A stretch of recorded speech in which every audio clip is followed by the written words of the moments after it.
So, when you're deep in your Python code, what do you think is your most fundamental tool? I'm not talking about functions or classes. No, I'm talking about the tiny little symbols you type probably hundreds of times a day. Today, we're going to open up the toolbox and really get a handle on Python's operators. All right, let's just kick things off with a quick question. What do a plus sign, a double equal sign, and the word in all have in common? I mean, they look totally different, right? But in Python's world, they're actually all part of the same family. Any guesses? You got it. They're all operators.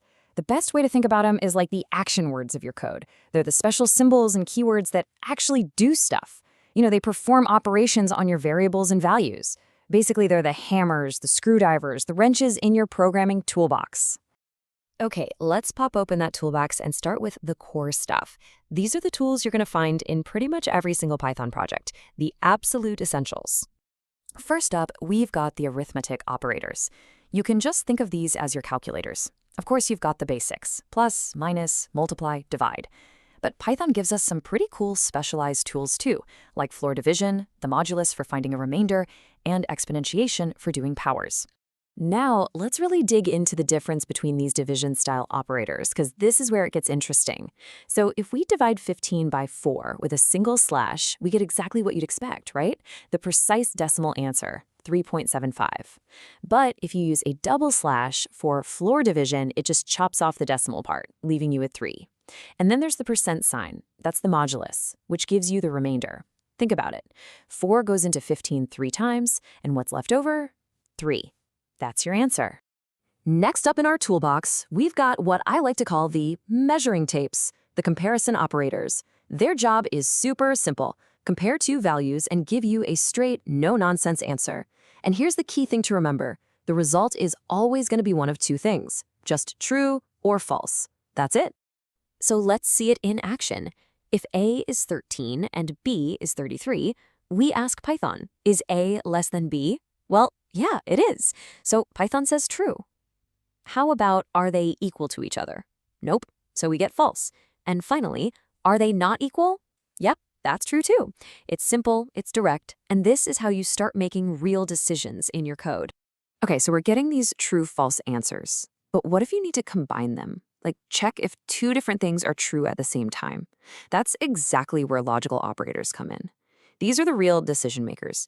You've got and, which needs both sides to be true. You've got or, which is happy if just one side is true. And then there's not, which just flips true to false or false to true. Let's look at how this plays out. Say A is true, but B is false. If we ask for A and B, well, that's going to be false because they're not both true. But if we ask for A or B, that's true because we only needed one of them to be true. And not A, that just takes our true A and flips it to false.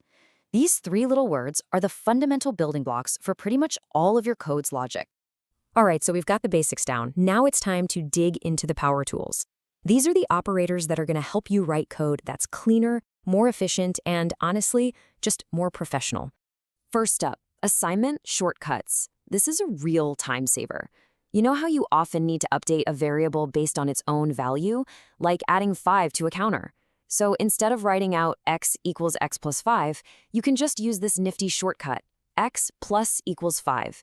It does the exact same thing, but it's way faster to type, and once you get used to it, a lot easier to read. Okay, let's talk about something that trips up a lot of programmers, beginners and even some pros. The difference between double equals and is. It looks so simple, but it's a huge deal. Double equals checks for equality. It asks, do these two variables have the same value?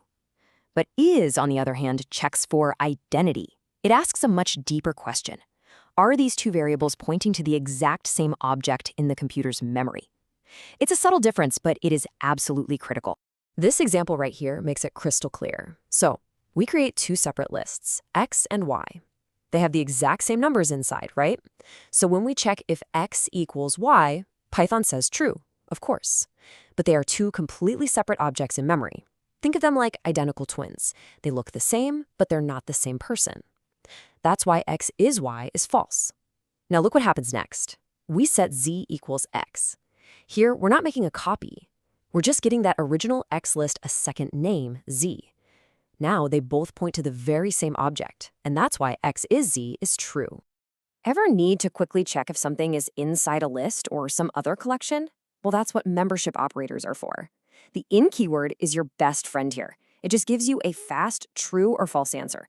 It's such a clean, readable way to ask, hey, is the number 20 in this list?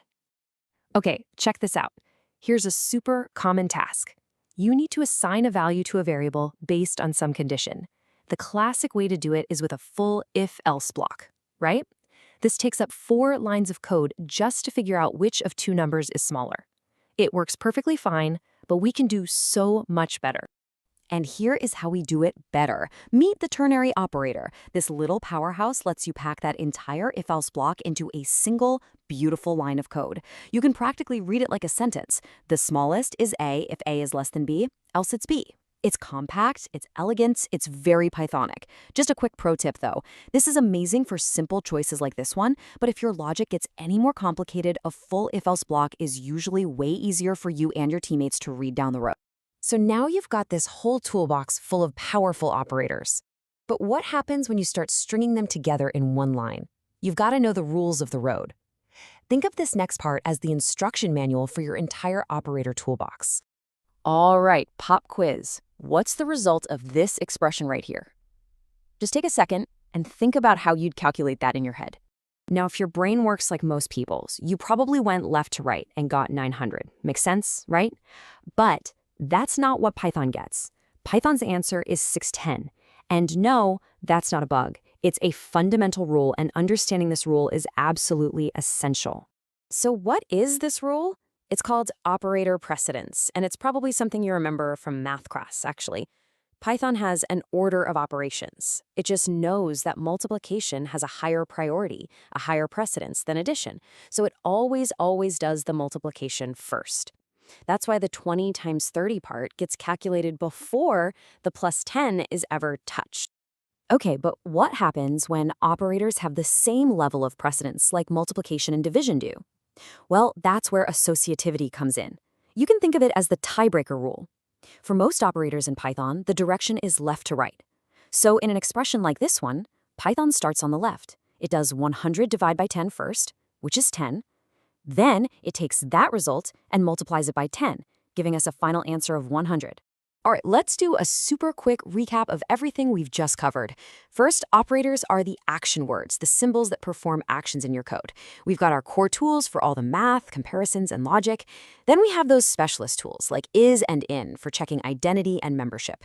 And maybe most importantly, we have the rules of the road, precedence and associativity, that tell Python how to evaluate everything when it gets complicated. And that is your complete guide to Python's operator toolbox. So I'm going to leave you with a final thought.